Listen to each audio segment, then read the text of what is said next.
A long time ago, a little boy called Igor lived with his mother and father in a small house which was made of wood. Igor's family was very poor. His father was a woodcutter, and his mother made clothes for rich people in the city. Their house was in the middle of a large forest in the north of Russia. In summer, the days were long, and the forest was alive with the sounds of birds singing to each other. Igor's father taught him the names of the different birds, and the boy soon knew all their songs.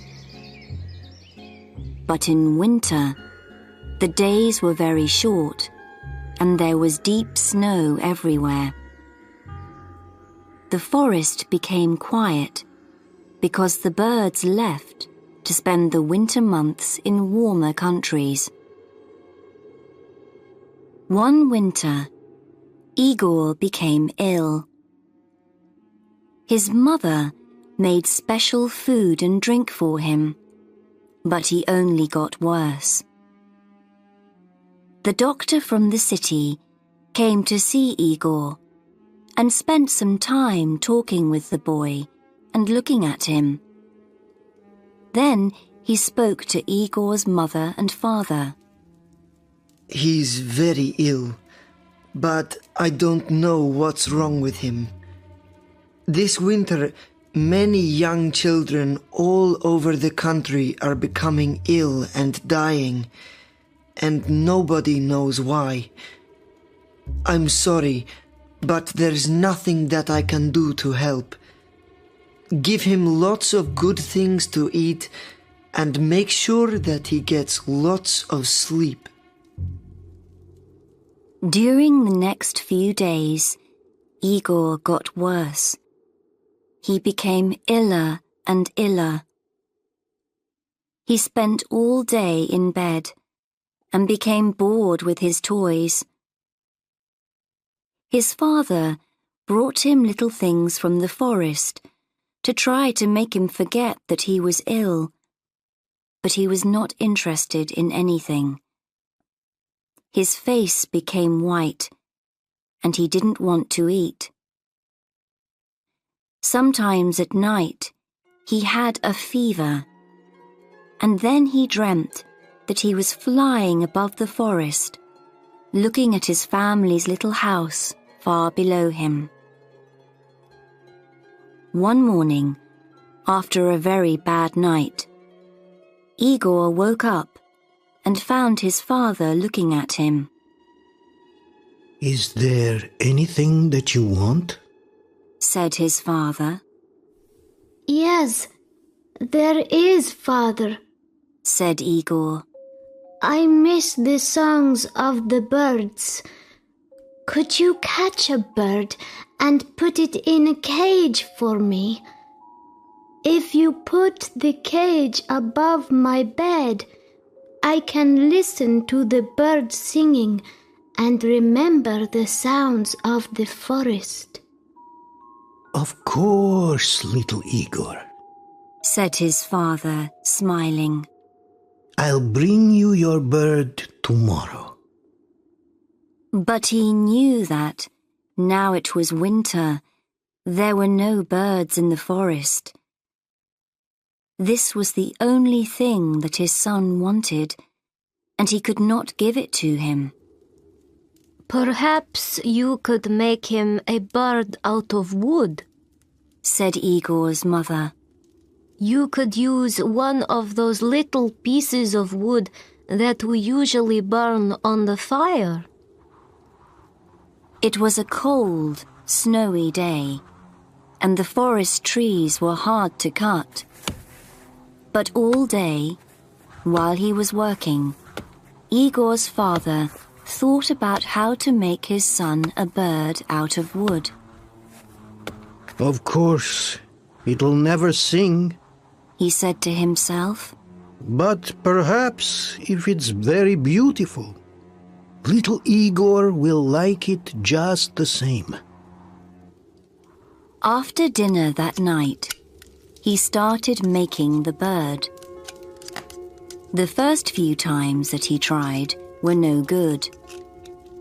The finished birds were all too fat and too heavy to fly. He put them one by one on the fire and held his head in his hands.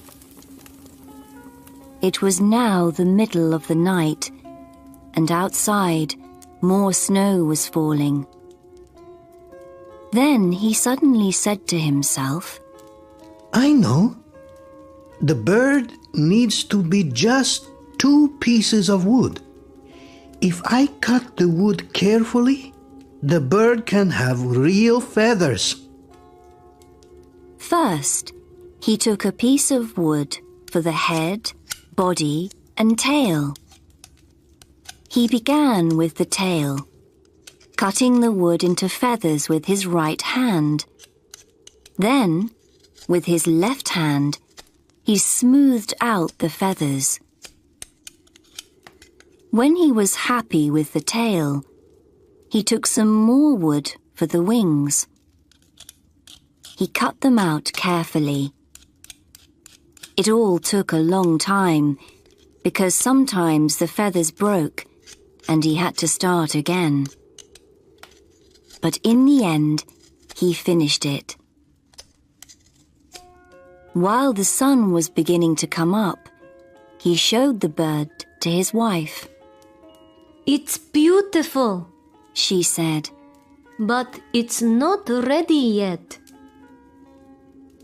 She took a needle and some thread and carefully sewed the ends of the tail feathers and wing feathers together.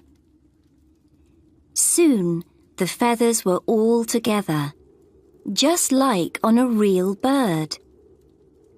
Then she tied a long thread to the middle of the bird's back. This way they could hang it above Igor's bed. They looked at the bird together. Now that it's ready, said the woodcutter, I'll take it in to little Igor's room. Igor was asleep. Very quietly, the father hung the bird above the boy's bed. He stood back and looked at it. The bird turned slowly on its thread. The woodcutter went happily to his bed to rest after his long night's work. Later that morning, he went back into Igor's room. The bird was turning slowly above Igor's head. His son was watching the bird carefully. There was a light in his eyes for the first time in many weeks. "It's beautiful, Father," said Igor. "Thank you. But I've never seen a bird like it before in the forest. What's it called?" That's a good question. I'll find out and tell you later. The next morning, when the woodcutter went into his son's room, he found the boy sitting up in bed, trying to touch the bird. The last time that Igor sat up in bed was many weeks ago, he thought. "So, what's it called, Father?" the boy asked. I'm still not sure. His father replied. That night, Igor's father went into his son's room and he quietly made the thread a little shorter. Now the bird was hanging a little higher above Igor's head. 3 days later, he found Igor kneeling on the bed, trying to touch the bird. His hand was very near it. Have you decided on the name of my bird, Father? Igor asked. Not yet, my son. I'll tell you later, His father replied. Again, the father went at night into his son's room and put the bird a little higher. 5 days later, Igor was standing on the bed and nearly touching the bird. Father, help me. I want to make it go round, he said. Go on trying. It's not as high as you think, replied his father. And when will you tell me its name? Very soon, my son, replied the father. 7 days later, Igor's father was cutting wood when he heard strange sounds coming from the house. He ran quickly to his son's bedroom. Igor was jumping up and down on his bed, laughing. Above his head, the bird was going round very fast. Look, Father! I touched the bird! Shouted Igor happily. Now, please tell me, what's its name? It's called the bird of happiness, his father replied. And his mother, standing at the door, smiled to see her young son so full of life once more.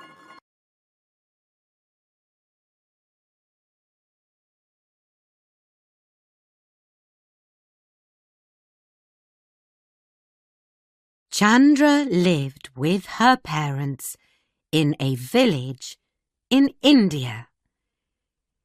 She washed the Raja's elephants every day. She loved the elephants, and they loved her. The villagers grew rice. Chandra's mother and father grew rice too.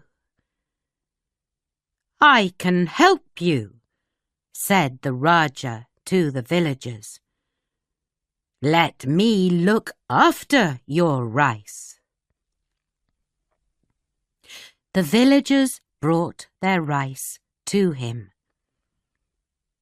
One year it did not rain, and the villagers did not have any food. Can we have our rice? They asked the Raja. No, said the greedy Raja. The villagers were hungry, but Chandra did not stop working. She washed the elephants every day. But one day, the Raja's guard said, You can't wash the elephants today. They are very ill. Chandra was worried. Can I talk to the Raja, please? She asked. The guards took her to the Raja in his beautiful palace. In front of him was a board with black and white squares.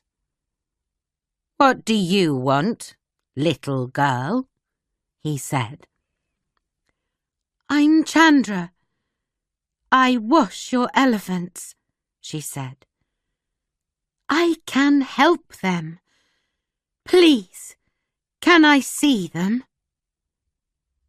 Yes, you can, said the Raja.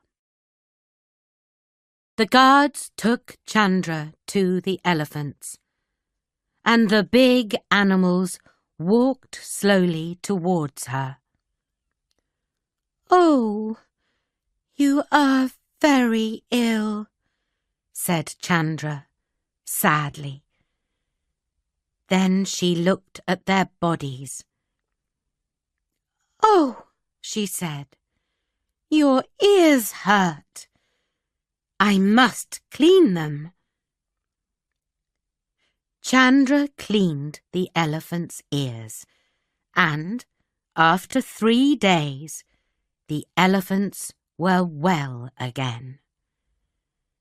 The Rajah was very happy. Thank you. What can I give you? He asked. Chandra thought about the hungry villagers. You can give me some rice, she said. Of course. How much rice do you want? Asked the Rajah. Chandra looked at the Rajah's board. Please put 1 grain of rice on the first square, she said. Then put 2 grains of rice on the second square. And put 4 grains on the third square. I understand, said the Rajah. We must double the number of grains on every square. Let's start. The Rajah's guards put all the rice in the palace on the board. Then the Rajah was worried. There are 64 squares. I can't put rice on all the squares, he said. That is too much rice. What can I do? Chandra smiled at him. You've got the villagers' rice, she said. Give it back to them. Of course, said the Rajah, and he was never greedy again.